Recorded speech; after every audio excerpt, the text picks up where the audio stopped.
but I want to sort of just walk through your life a little bit and talk about where you were born and how long you lived there. And a lot of our guys, I'm not sure if they know what a refugee is. I bet many of them have not met a refugee, but talk about, just take it from the start. Where were you born? How long did you live there? Then why did you have to leave? You and your family have to leave?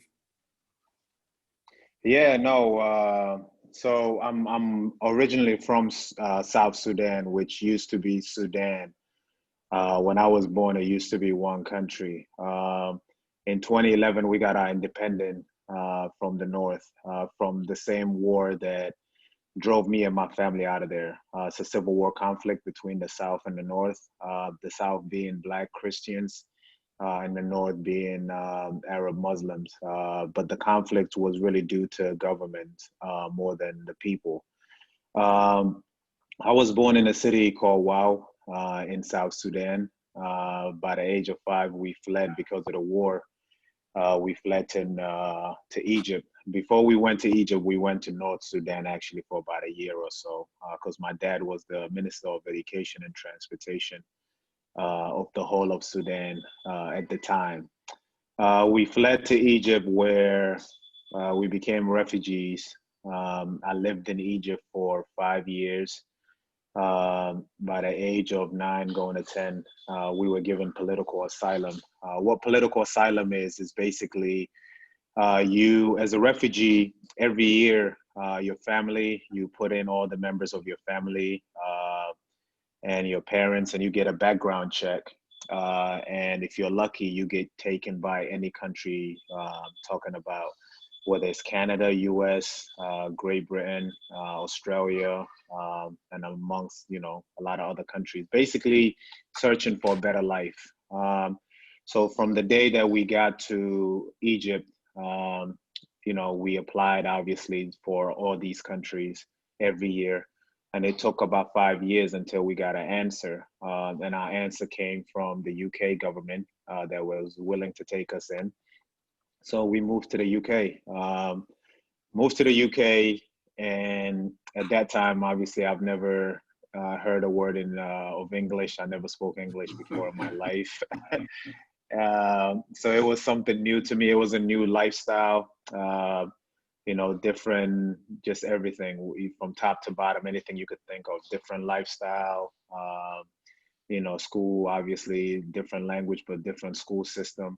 So right away, within 2 weeks, I was told that I was going to enroll in school. But I remember the days where when I enrolled in school, I didn't know a word of English. So I took sports as a way of fitting in and making friends. I was always physically bigger than most kids my age.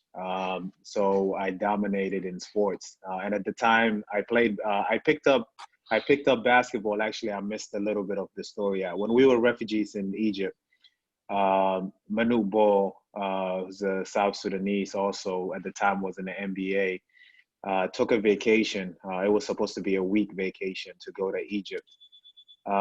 During that week vacation, he discovered a large community of refugees from South Sudan and Egypt who got together every Sunday to go to Sunday school at church, but also there's an outdoor basketball court there. Not in great condition, but there was a bunch of young South Sudanese boys and girls playing basketball. At the time I was young, so I wasn't really interested much, but my brothers were. So Manute saw my brothers. I happened to have 3 older brothers who were very, very good at basketball. And, Manute saw the talent. Sorry, I thought I lost you guys there. No, you're good. You're good. Yeah, Manute saw the talent and he wanted to teach basketball. So he ended up spending a month out of his vacation, and every day instead of just Sundays, he would train my brothers almost 5-6 days a week, teaching them the rules. Before Manute got there, they didn't know the rules. They were just running around and throwing the ball, and you could imagine just athleticism, but no rules, just play basketball from what they know. My older brother took it seriously. He learned everything and started teaching me how to play the game of basketball. Later on, we've obviously moved to the UK. But when I got to the UK, I felt that soccer, football was the way to make friends. Basketball was not very popular in the UK. So I started playing soccer, and I was very good at it. So I found a way, not being able to speak English, to be popular and to make friends, basically, so I could fit in. And then one day, we found a club called Brixton. Went to Brixton Topcats to play, and I realized that the way my brother was teaching me was way ahead of kids my age. Where when Manute taught my brother, Manute was, for that 1 month, Manute was very, very extreme. And my brother thought that was the only way to teach basketball. So he was, coaching me and some of my friends that are my age, extreme, teaching and coaching in details for almost 5 years. Just doing that repetitively, not knowing that it's going to help me in the long run, but we just kept doing it. Thought that's the only way to play basketball, by just drilling, and, just going over the practices. So I played basketball, and everyone was amazed by how good I was at my age.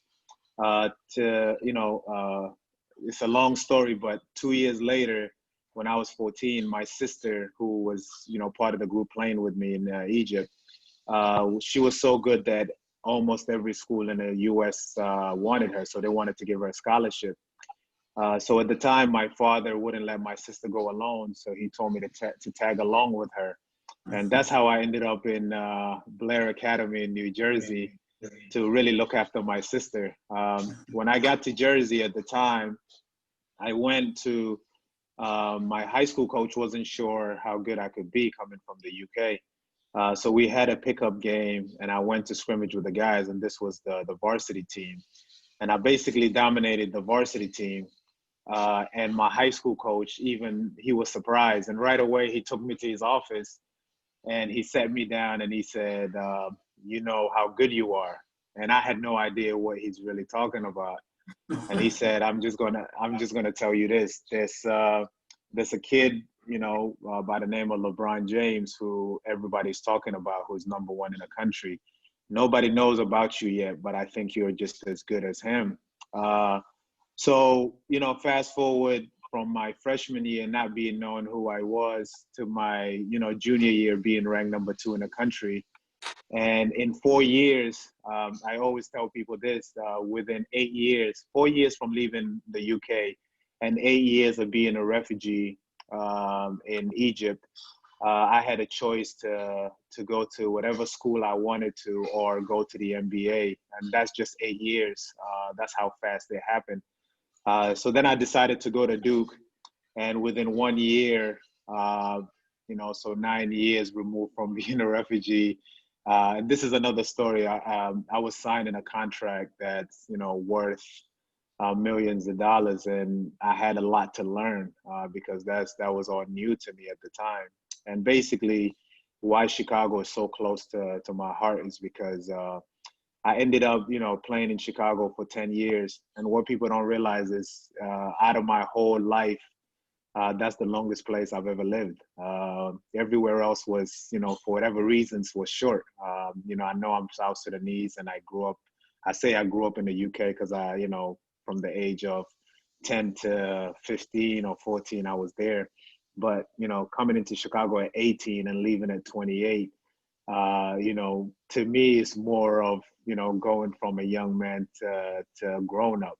So it's always, I've learned a lot while I'm in Chicago, trying to be the best I can be, but people didn't understand I had a lot missing that I, didn't grow up the normal life. But, I'm sorry it took forever, but that's really the story. Yeah. No, it's an amazing story, and I'm going to drill down into some of it, and we have a few different connections I'll get to, but one of them, Manute Bol played in college at the University of Bridgeport for a coach named Bruce Webster. His son, Keith Webster, was co-captain with me at Harvard. So I saw Manute that first year there. never forget that. And I assumed there was a strong connection with you. I hadn't heard that story. Let me sort of back you up from the start and walk it through. A lot of what we're trying to do here in Chicago is stop conflict within the same community. our fights, our shooting isn't South Side versus West Side. It's not white versus black versus Latino. It's like 103rd Street versus 105th Street, and people have grown up together, know each other. So walk me through in Sudan what that conflict was about, and how do you think about how do we try and solve and reconcile these conflicts that are within a group of people who should have so much in common? Yeah, no, definitely. I think, for me, before I got to Chicago, obviously I didn't know much about Chicago. I learned a lot while I was there. And most of my friends actually are from Chicago. So I got to learn, beside, what you read about, I got to be close to real stories and people telling me what they're going through. When I was growing up in South Sudan, I was young, so for me, it's also stories that I've learned. But it's definitely different conflicts, like you said. In South Sudan, we had, we were oppressed, and we had, a nation that split into two religions. To first of all, and also, we had the Black community from the Africans, the original, which you know, used to be the whole South Sudan used to be, to the originals before we were invaded by the Turks. And this is how North Sudan was created over the years. So there was always been a conflict in the history for land and, and religion and rights and wrong. So, they were fighting over things that was, trickled down years and years and years. And people just, felt that there was no way of getting their rights unless they, violently or came together to fight, their enemy. So, this was the difference between, and now South Sudan is independent, and is exactly because of those rules. But it's really, when you look back, it's because of, the governments against government. It wasn't really, like right now, if I see someone from North Sudan, we are brothers, we are sisters. We've learned how to, I'm fluent in Arabic. We've learned how to share so many languages together.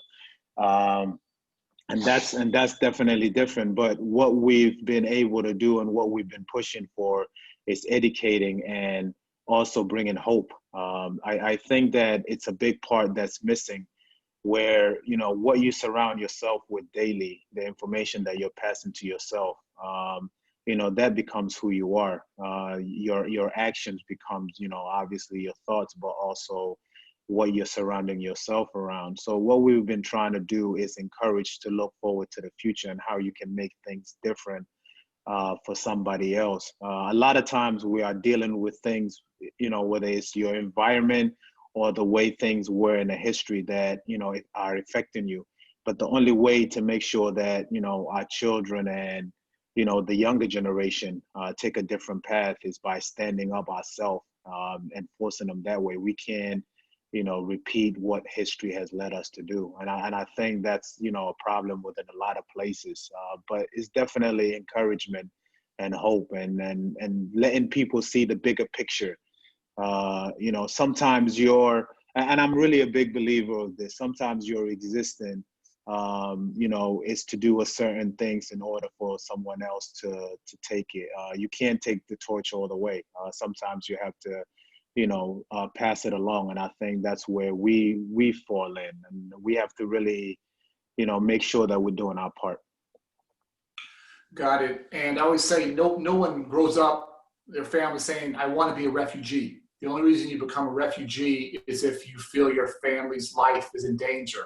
So do you remember that fear? Were you too little? Do you remember those conversations?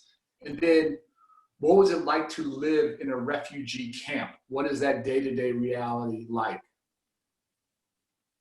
Yeah, no, part of my drive throughout my career, whether it's sports or whatever I've been doing, it's always been because I felt that I don't want what happened to me to keep being repetitive and keep happening to others. I'm very blessed with the way things fell. I had a talent in a game of basketball, and Manute had to take that vacation to teach that game of basketball. Then I had to get lucky to be selected. There's a lot of refugees that never get out of their situation, so it's in somebody else's hand.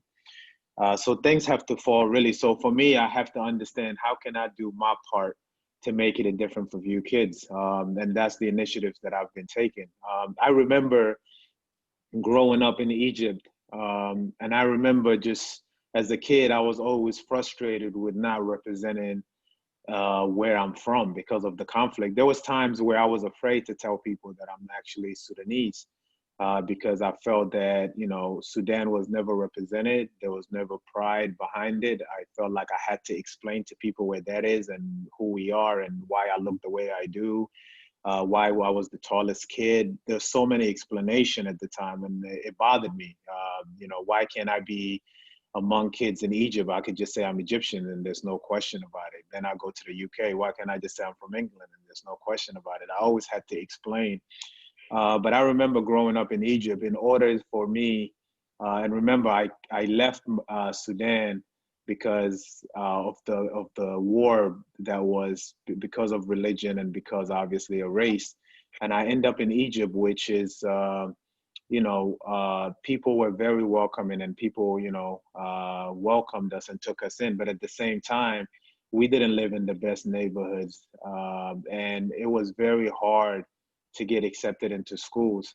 So for me as a kid, in order to get into school in Egypt, for 5 days of the week, I had to be Muslim.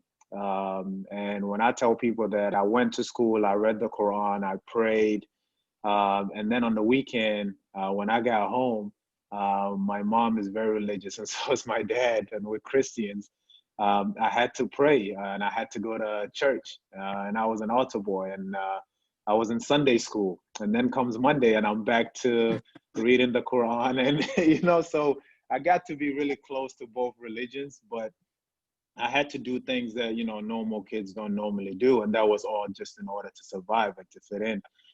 So how do we change that? How, you know, obviously changing the mentality of people. And the things have changed a lot from then till now, but there's still places in the world, all over the world, where people are misled and people are not, you know, people don't really understand, you know, how to make a situation better. And that's by educating and motivating the youth, because later on they'll be the one that, you know, if you keep oppressing the youth and you keep putting them in situation like I went through and never get the opportunity that I got, they'll be doing the same thing to the following generation.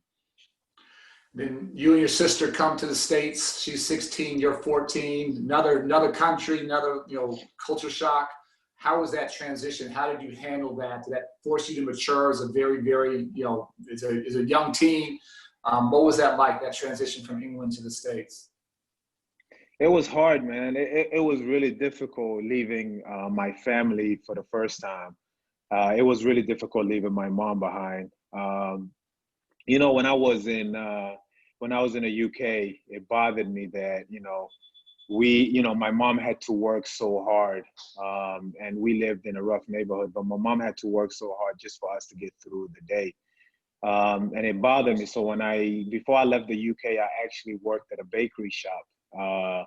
When I was 13, I was working out basketball in the morning at 6 in the morning, and then I was opening up a bakery shop before I went to school.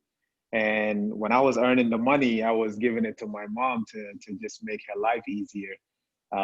Just, you know, because I felt that that was my part. That's, you know, what I was going to become. I was going to be a grown up that's working, finding some ways to make money to help out my mom. And the school that I went to at the time, my mom was also the cleaning lady for the school. So a lot of times I was hiding because I was embarrassed. And, you know, being a young kid, obviously I learned a lot growing up, but I remember seeing my mom and hiding because I didn't want the rest of the kids to see. And that's when really everything changed for me. So when I went to the US, being 14, I just told myself that no matter what it takes, you know, I'm here for a reason. I have an opportunity where everyone thinks basketball can be, I have a chance to make it. And I have to give it everything in order for that to happen. It's not just gonna happen by itself. So I was waking up at 6, we were working out, but I was homesick. And after the first year, I went to my high school coach and I told him I wanted to go home, that I really couldn't do it. I needed to be back home. And, you know, he told me whatever I wanted to do is my decision. You know, just make sure that, you know, this is really what you want to do. I went to London for about a month. And after a month, I realized that, I wasn't in the greatest neighborhood. I didn't have the opportunities that I was getting by being in a school in the U.S. And I was in a boarding school in the U.S. So I wasn't really, uh, I didn't get to know what America is because I was so isolated. It's about 500 kids in the school, and every single kid in my school was going to Harvard or Princeton. And I had to realize that I'm among people that are, pushing themselves and they trying to get somewhere. And this is the environment that I want to be around. I went back to school, and that's, I never looked back after that. But it wasn't easy. But I knew that I had an opportunity to make something happen. Yeah. So you go from being this kid no one had ever heard of to you and LeBron are number one and number two best players in the country your senior year. Were you guys friends? Were you guys rivals? What was that relationship like with LeBron? No, we're definitely friends. I think, for me, I never understood coming over. I didn't know the ranking system. I didn't know what comes. I honestly didn't know what comes with it. My high school coach understood it more than I did. I started playing on the AAU team, and being ranked so high, everyone wanted to sponsor my AAU team. I didn't understand why. My high school was getting sponsored by different brands. We're getting, our games are getting sold out in New Jersey and wherever we went. It just became, a lot of things came with it. And I took, that to appreciation. I never really got caught in the hype of being, after LeBron declared to the NBA, I was going everywhere as the number one recruited player in the country. And I never let that get to me because I just knew that, it was the game of basketball. I had to get to where I want to get to. I had a mission and I didn't want to be distracted. But being ranked second, it was just everywhere I went. If you mention LeBron, you have to mention Luol. And, for me, it just, it made me understand really. And this is some of the stuff that I'm doing now actually with my camp, because I know what it did for me. When the ranking system, I know that if you don't get LeBron, you want Luol. If you don't want Luol, you want the third player. If you don't want the third, you want the fourth. And this is the system that I applied to my camp. And, just in the U.S. camp alone, in the last 3 years, we do the South Sudanese top 50 kids from all over the place, the top 50 best kids, obviously the refugees from all over the world. And we've had 98% of all those kids get a scholarship. And 76% of them are in Division I. But I just knew that once you rank kids, if one kid doesn't get the opportunity, the kid afterward college would take the kid behind them. And that's really, been helpful for me. Yeah, so you literally could have gone to any college in America. How did you decide to go to Duke? And was that a good choice for you or not? Yeah, no, it ended up being probably one of my best decisions. Besides going to the NBA after 1 year at Duke, I think choosing Duke was probably one of the best decisions I ever made in my life. And the reason for it is because I almost didn't go there. And it was because of my dad and my high school coach more than anything. Coach K actually visited my parents in the UK. And my dad and mom felt a connection with Coach K right away. Coach K has a way of convincing parents, that he is going to be a parent to their kids. And I think my parents felt that. I had the same relationship with my high school coach, and I became very close with Coach K later on. But at the time, getting recruited by every school, I had top 5. I picked my top 5 schools to visit. And every single school beside Duke sent me a private jet, which when you think about it, at the age of 17,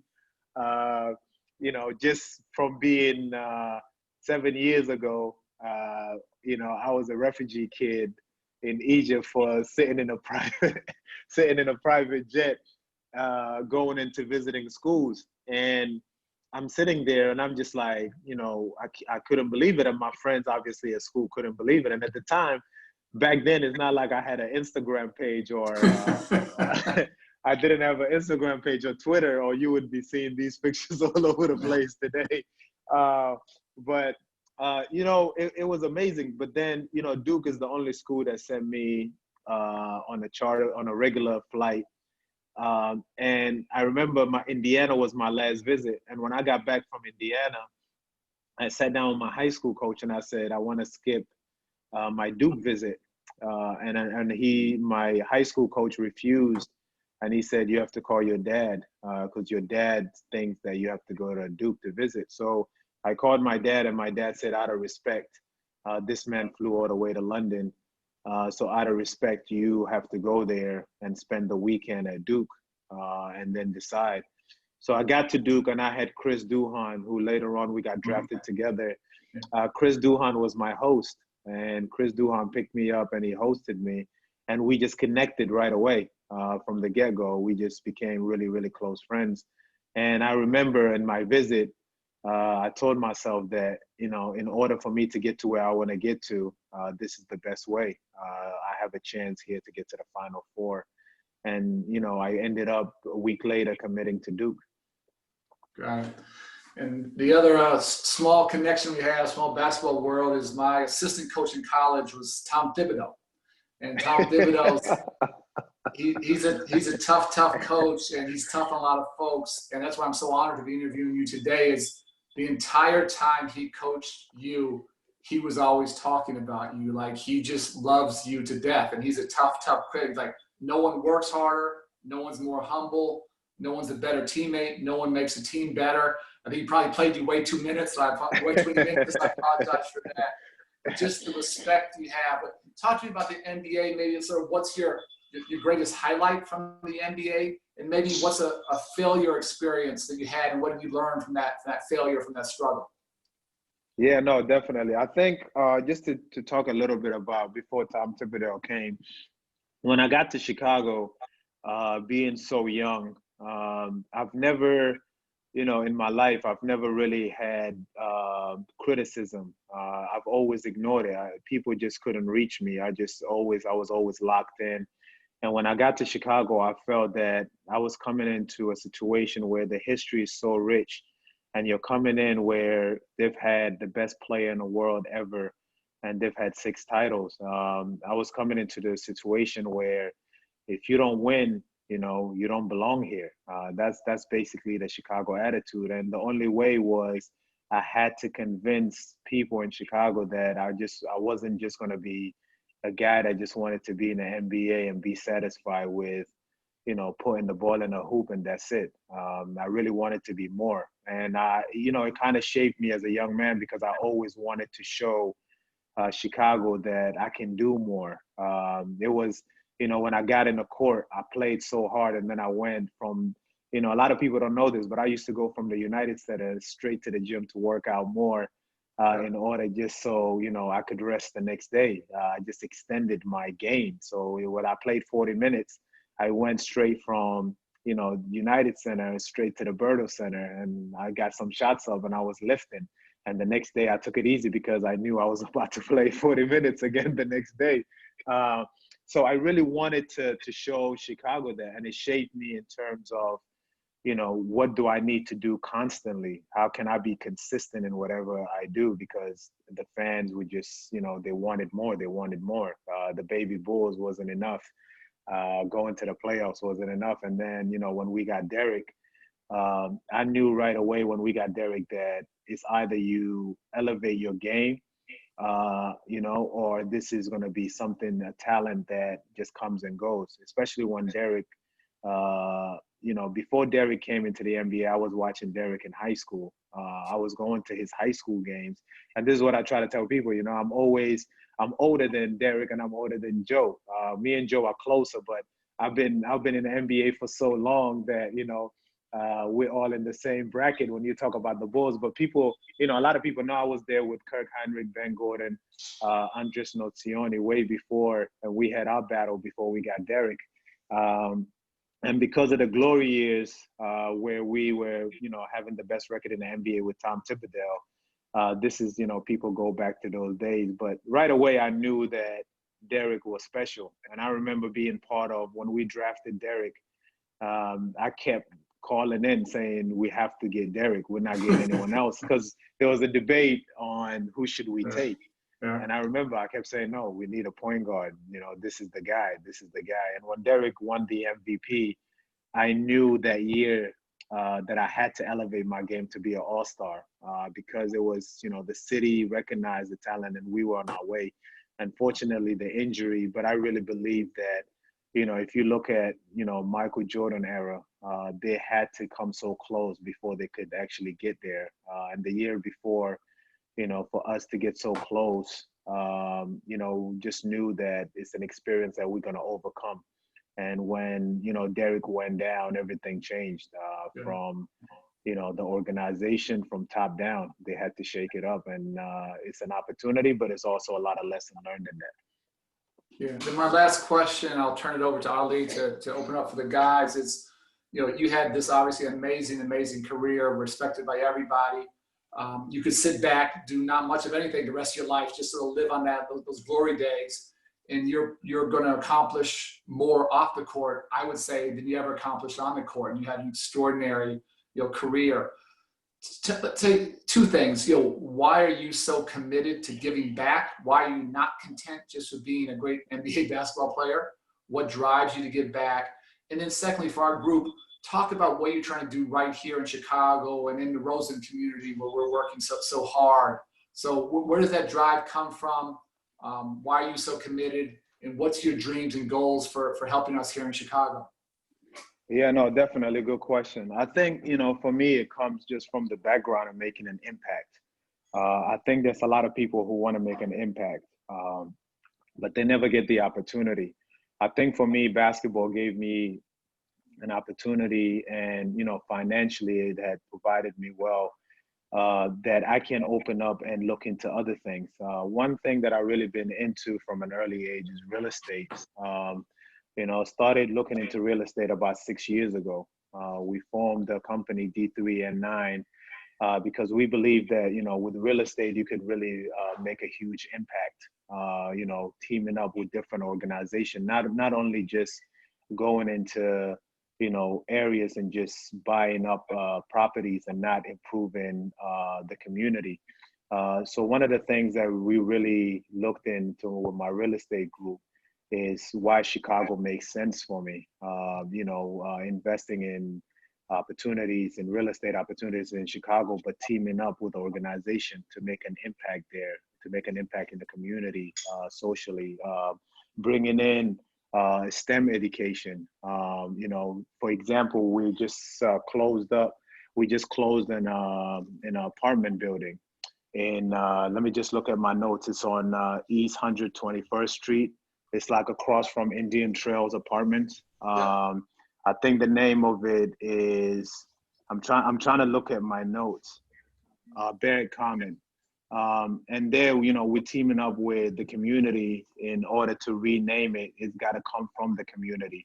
And we also want to put things within that apartment buildings that brings opportunities to the people there. And that's really how I see my real estate and making an impact. It's not just, you know, buying properties and not doing anything. It's also working with the communities in order to improve the environment and the community. So this is why I'm passionate about that. And I think real estate brings an opportunity for me to do that. And then just worldwide with what I've been doing with my foundation, it's also easier for me once I'm involved with the community to bring in my foundation, knowing that we've done our homework and, you know, what areas can we help in and improve in. And this is, you know, something that I'm doing also in South Sudan, and I'm doing this in Uganda and other places in Africa. So it's really something that I feel that I have an opportunity to make an impact that way. Yeah. So I want to turn to Ali, and just to close, I just, you know, want to thank you. And, you know, you're not from here, you didn't grow up here, you don't have to come back here and help. And the fact that you're choosing to do that, personally, I can't tell you how much that means to me. There are lots of successful folks from Chicago that go off and do great things and sort of forget about where they came from. And you're the opposite. You consider this home, which is really interesting to me. And more than that, you're so committed to giving back and, you know, strengthening communities and giving young people a chance. So whatever we can do to help as you get rolling here, we're all in. But thank you so much. And Ali, I'm going to turn it over to you to open it up to the group for questions. I appreciate it. Thank you so much. Thank you.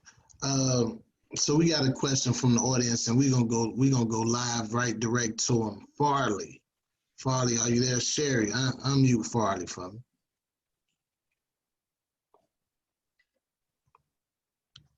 Farley. Okay. Let's go ahead then until we get him unmuted.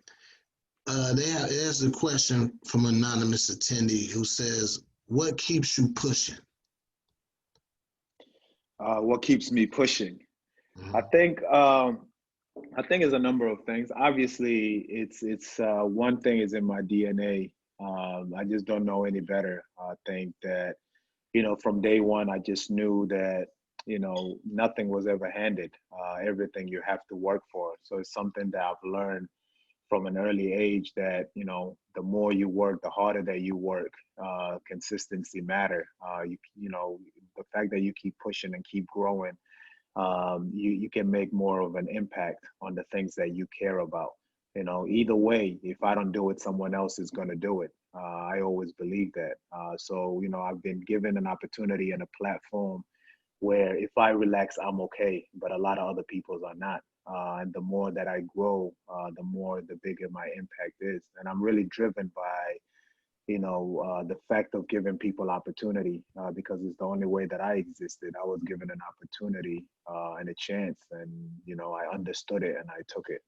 So. Okay. We got one from Gilbert Henry. Do you think that if D Rose and Jakeem Noah would have stayed together, you guys would have won the championship?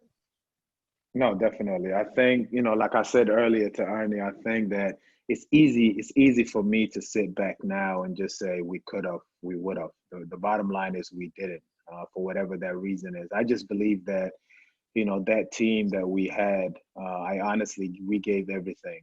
We gave everything we could. We came together. We knew that the impact that it would have for the city to win. And when, things went the way they went, I think it was a lesson for us to learn. You hate to be the one that's an example, but, it just shows you. It just shows you that everything can be gone.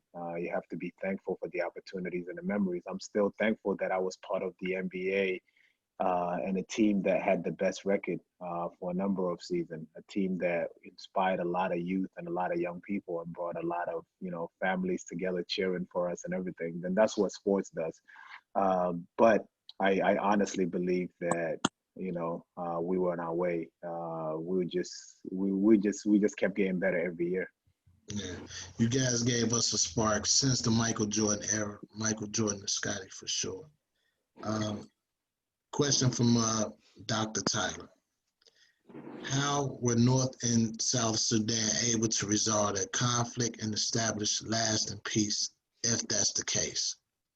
If that's the case, that's a good addition at the end. I think, it's sad to see a country split up, to be honest. I think that, Sudan was the biggest country in Africa before the split up and had a huge potential in terms of, resources in the community and different ethnic groups. And I think, the history, we couldn't shake off the government that's no longer in power now in North Sudan. That our people were fighting against. And because of that, the only way to solve the issue at the time was to split into two countries.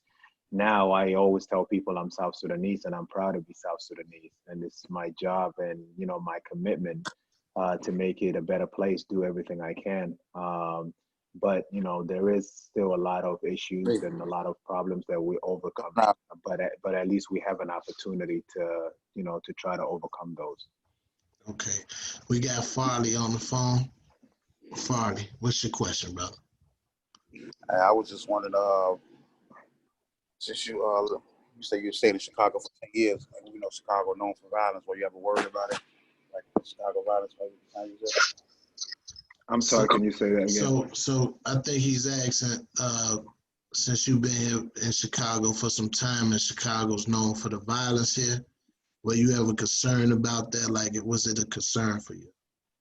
No, it was always a concern. I think that even when I was with the organization, with Derek and with Joe, we tried to do so many things to bring the attention, to bring peace together, to get communities and communicate, and really get to the bottom of it. I think for me, it's still something that I'm constantly learning about, but it's something that I'm more familiar with than a lot of other people. But it's something that, for me, it goes back to what I was saying earlier. I think, bringing hope and motivation, doing more work within the community is the only way to go forward and solve these issues. I think, it's something that for me, I was around for 10 years. Obviously, it's easy for me to say I'm playing for the Bulls and I'm in, a safe neighborhood or driving and not going into those neighborhoods. But I participated in,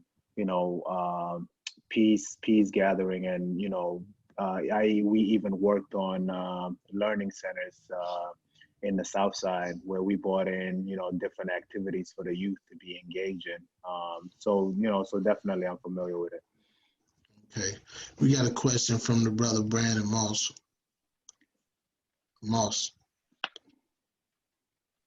Unmute yourself, Moss. All right.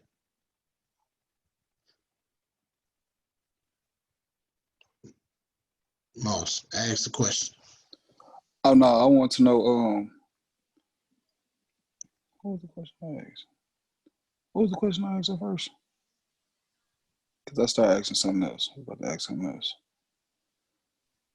No, I want to know. I want to know if you can. What's your overall goal? Like, what's your overall goal? Like to,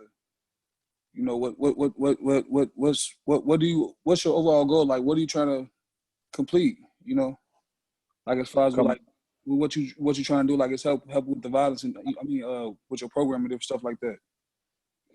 Yeah, no, definitely. I think, for me, I could never say, I'm not one of those, I can't come in and say I'm going to end this and do this and do that. I think what I want to bring is bring initiatives, bring different, whether it's, improve a STEM education system or bring, a certain group of people together community-wise. It's really steps that you got to take. I think, we falsely always say that I'm going to come in and I'm going to end this or I'm going to do that. That's not realistic. It's not realistic for me to say. I think for me, it's more of how can I make an impact? How can I do something small that eventually makes something, become bigger or makes a different impact? So, where my focus is, like what I said, for example, when I was in Chicago and I was feeding the homeless, I think for me, I took that as an opportunity for me to do something different, something with, outside the norm, something that shows that, you're for that, you're pushing for this or you're pushing for that, whether it was, a group of kids receiving scholarships or, a group of, youth coming together and communicating and learning about something, or even if it's an internship. I think there's different ways to make impact instead of just saying, I'm going to change this and I'm going to change that. I could never say, I'm just going to change something that, it's as big as that, but I can make steps towards a change. Okay, thank you. Thank you, Moss. We got a question. Since you've been in Chicago a while, who has the best food in Chicago? What places you visited that the food was outstanding? A lot of times I didn't eat out much, but I say, I don't want people to get it. I think it's MacArthur's. I'm not even sure if MacArthur's is okay, all right. That's I'm obviously I will say that because it was the closest for me to go to from the United States. Don't do that, Lou. Don't do that. No. I'm just saying. No, give us our credit, man. Nah, look, the food was amazing, but I don't want people to say I didn't go many places for me to be the judge. But yeah, I'll say MacArthur's. Yeah. Okay, all right. Question from Kelly. What similarities do you see between the violence in the Sudan when you were growing up and the violence between Chicago street organizations? And how can Chicago learn from the lessons of Sudan? Yeah, I mean, I've been around for me, being, at a young age, I was around violent, and I think, a lot of times what happens is it became my world because it's what you know. I think, what your surrounding is at times you find yourself in the middle of it. And I think the similarities are there's a lot of youth, there's a lot of young men that, are sometimes going in the wrong direction from an early age, not knowing exactly or not being given an option of choosing. And that's where I see a lot of similarities. I think it's a lot of anger and frustration towards one another that can be resolved by more effort that being put in by others that are capable of doing so. And this is where I say our part is huge. What we went through or what we're dealing with, our part is huge in how we pass down what we understand and what we know in order for a change to happen, even if it's a small change. Is giving an opportunity and providing a different outlet for those that need it. Okay, we got a question from the brother Tug. How you doing, brother? See, I read the book about the Lost Boys from Sudan and all the political issues that was going on back then, right? But it took me to be like in my 20s to even learn anything about what was going on. So, like, are there any steps being taken to educate the youth more? Because, like, everybody can learn from that story and what happened. It really touched me and impacted me and my way of thinking. And it added to me, Yeah. No, that's a great question, man. I think it's something that I'm very close in. Chicago, I used to do the Lost Boys birthday. Obviously, you read the book, so a lot of the Lost Boys don't know their birthdays or their age because when the war happened, when the war broke out in South Sudan, everyone fled and ran. And, a lot of these Lost Boys, they ended up without their families just because they ran. And in different countries that border Sudan, for example, Ethiopia, Uganda, Egypt, Congo. So all these kids grew up in different places. And there's a lot of young kids being taken from an early age and joining the soldiers. So what we've done is we started an initiative, which the t-shirt that I'm wearing, which is called South Sudan Unite. And what we do is teach the youth about the history of what happened. But we also, it's a lot of things that we tackle. For example, we tackle mental health issues that a lot of people are dealing with that normally don't get help for, or they're not understood what's going on. And the Lost Boys happen to be a big part of that. And even now, going into different states in the U.S., there's South Sudanese community that have a lot of Lost Boys involved, and we've done this now for 6 years. We were going into our 6th year this year, where we did in D.C., Omaha, Dallas, Arizona, and Minnesota. Next year we're in Kansas City, and what we do is we meet with the community and we see what the issues are, whether it's putting a group together for learning, community centers for learning, the initiatives, like you said, or whether it's tackling an issue, whether it's, after school program or things that can actually educate people and bring them together. But the Lost Boys is definitely, I'm glad you mentioned it, but it's a group of young, it's actually boys and girls. A lot of times we focus on the Lost Boys, but there's Lost Girls also. But thank you for that question. We got one last question, and I will say tread lightly here. Michael or LeBron? It's this question, man. It's I'm gonna tell you. Obviously, for me, it's Michael. But I'm gonna tell you two different, like, completely my opinion of why. If you ask me, who's the most complete basketball player, right? Which is a different question. I'll tell you it's LeBron James, right? If you ask me, who's the greatest of all time, I'll say it's Michael Jordan. And the reason for it, and I tell people, is a lot of times, you have to look at basketball and the creative side of it. To be great, you have to be creative. And when I say creative, is you have to change the style of the game. When Michael Jordan came into the NBA, Michael Jordan had Kareem, Larry Bird, and Magic. right? If you look at Michael, the way he played the game, the hang time, the style, the fadeaway, every other kid from then on started imitating Michael Jordan. He changed the game. You know, we taught people how to shoot fadeaways and all that. So he brought a lot to the game. LeBron can pass, LeBron can jump, LeBron can dominate a game, but not too many people. You don't grow up saying, you know, I'm LeBron James, because at some point in your process, you learn that you don't have the physical and the gifts that he has. He's unique in that way. If I was training my kid, and by the age of 16, my kid is 6'5" and skinny, I'd probably tell him, you know, you can be like MJ. You know, not too many kids I could really say just go and dominate.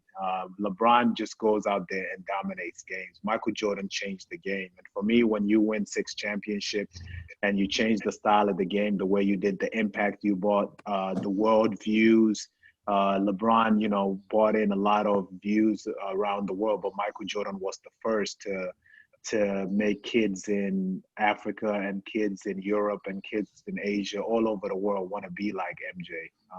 And for me, that's why he's the greatest of all time. That was a great answer. That was you had 2 great answers. There's a MacArthur and Mike. You're my man. So I just want to say thank you again, man. When this thing opened up and this COVID-19 thing is over, and we did have some questions pertaining to that, but you know, I hope we can have you back again. And when this thing opens up, I pray that you come and see some of our guys and staff and spend some time with us and just, you know, maybe we could break some bread at MacArthur's or something. You know, Ernie can make it happen and cater the food. Thank you, man. I really appreciate you guys. I think I told Ernie, I'm in a talk with the Chicago organization. Hopefully things will work out where I'm involved and around more often. So hopefully I'll be spending more time in Chicago. And, you know, everything that you just said, hopefully there will be chances for us to make that happen. And for me, I really love it. I told Ernie when he asked me, I love answering questions. I love connecting back with people from Chicago. Because like I said, I just feel that, you know, I mean, I don't have the Chicago accent, but inside I feel like I'm from Chicago. So yeah, definitely. You get the pass. You get the pass. And I just want to thank you. I want to thank you for coming, man. I want to thank our great host, Ernie Duncan. This is our Johnny Carson. And I'll be the Ed McMahon.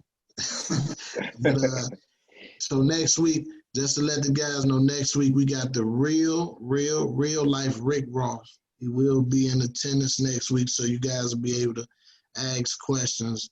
And hopefully we'll be able to learn about his life as well. This was a great episode. This was a great event. I'm thankful for you guys for showing up, man. See you guys next week, same time, same place. Thank you. Thank you, everybody. Thanks, everybody. Luol, just want to thank you. Always trying to surround our guys with positive role models, and just for them to hear your intelligence, your heart, and your compassion, and your humility. It's pretty remarkable, and really hope your project comes together. It's a neighborhood where we're spending lots of time and energy, some fantastic young men there. So as that starts to come together again, whatever we can do to help out, we'd love to do that. And again, thank you for not forgetting about Chicago. It just means the world to us. Keep up the great work. So proud of you. Thank you, guys. Thank you so much.